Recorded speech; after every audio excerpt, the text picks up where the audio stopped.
এতদিন পর এসে আমিরে জামাতের যে সেই ঐতিহাসিক বক্তব্য, আওয়ামী লীগকে সাধারণ ক্ষমা ঘোষণা করলাম, আমরা দলীয়ভাবে প্রতিশোধ নিব না, সে বক্তব্যের গুরুত্ব, সে বক্তব্যের যৌক্তিকতা এখন সবাই বুঝতে পারছে। এখন বলছেন যে ডাক্তার শফিকুর রহমান কেন বলছেন। আমরা অনেকেই তার বক্তব্যের সমালোচনা করেছিলাম যে আওয়ামী লীগকে ক্ষমা করে দেয়া, দলীয়ভাবে প্রতিশোধ নেবে না, বিষয়টা কেমন। বিএনপি এটা নিয়ে শোরগোল তৈরি করেছিল, বরং বিএনপি যে বিতর্ক তৈরি করেছিল ডাক্তার শফিকুর রহমানের বক্তব্যে, এজন্য আমাদেরও ব্যাখ্যা ছিল সব দিক মিলিয়ে। এই প্রসঙ্গটা ওই সময় টেনে আনাটা ডাক্তার শফিকুর রহমানের জন্য এটা সঠিক সিদ্ধান্ত ছিল না। কিন্তু ডাক্তার শফিকুর রহমান কেন বলেছিলেন যে আমরা আইন নিজের হাতে তুলে নেব না, দলীয়ভাবে প্রতিশোধ নেব না, ভিকটিম মামলা করতে চাইলে আমরা তাকে সহযোগিতা করব। কেন বলেছিলেন?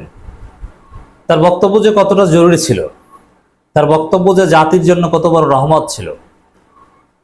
জাহাঙ্গীরনগর বিশ্ববিদ্যালয়ে ছাত্রলীগ নেতাকে পিটিয়ে হত্যা এবং ঢাকা বিশ্ববিদ্যালয়ে এক মানসিক বিকারগ্রস্ত যুবককে সাধারণ শিক্ষার্থীদের নামে ছাত্রলীগ যে পিটিয়ে হত্যা করেছে, ওখানে কিন্তু ছাত্রলীগ নেতার নেতৃত্বে হত্যার কাণ্ড ঘটেছে। এই যে আইন নিজের হাতে তুলে নেওয়া, এই যে মব জাস্টিস, যার ফলে তুমুল বিতর্ক, ব্যাপক বিতর্ক,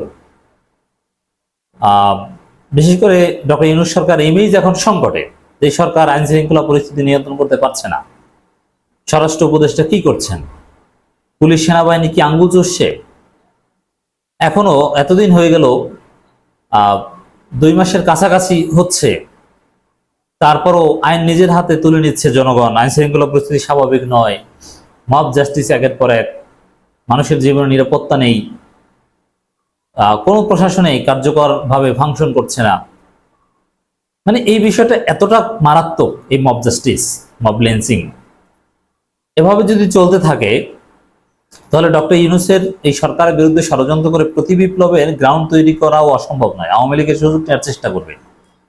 অতএব এই ধরনের ঘটনা কতটা ক্ষতিকর, এই সরকার পতনের কারণ হতে পারে, প্রতি বিপ্লবের কারণ হতে পারে।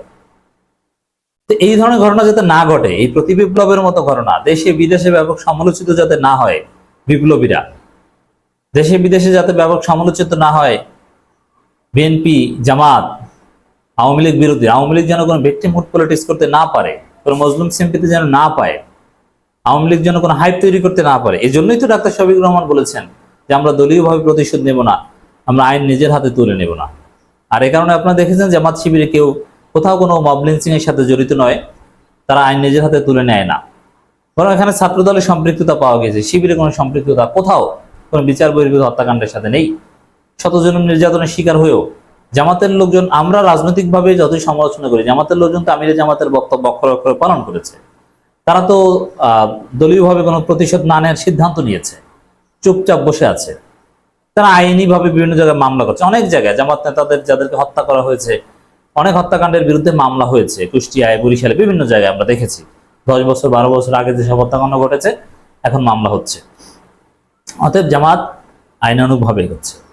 আমিরে জামাতের যে দলীয়ভাবে প্রতিশোধ না নেওয়ার ঘোষণা, যারা ট্রল করেছেন তার বক্তব্য, এখন একটু মনে করুন তার বক্তব্য কতটা জরুরি ছিল।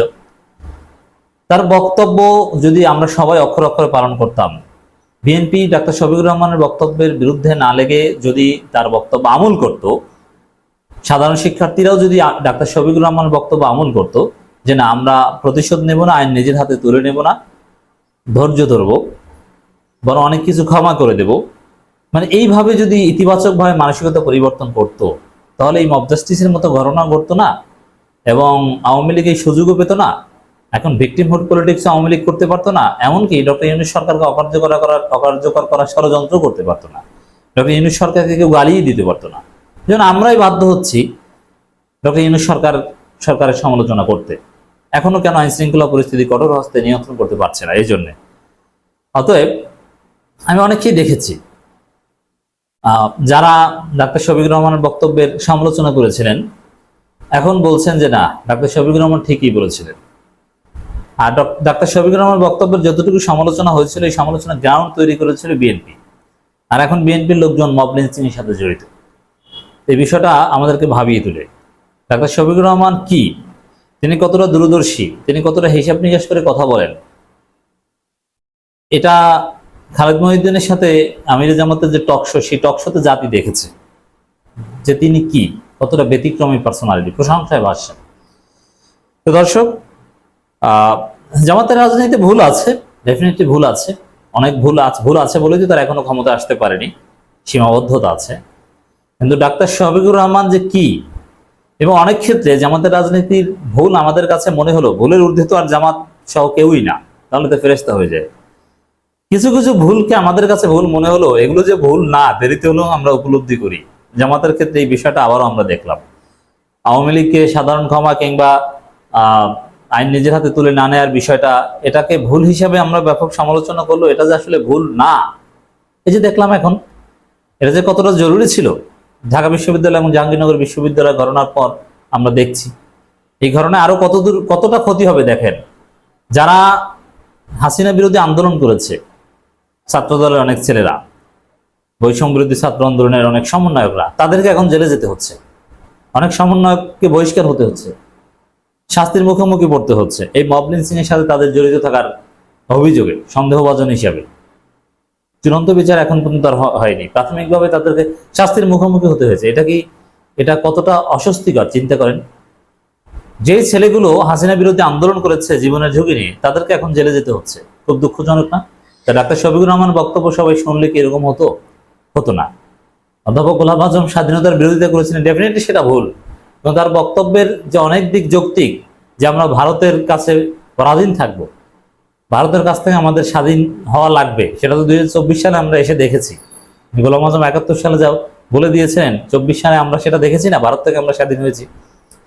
দর্শক, জামাতকে একটু রেসপেক্ট করুন, জামাতের বক্তব্য এত হেলাফেলার সাথে নিয়েন না। তাদের বক্তব্যের অনেক তাসির রয়েছে, অনেক ইতিবাচক দিক রয়েছে, অনেক দূরদর্শী দিক রয়েছে।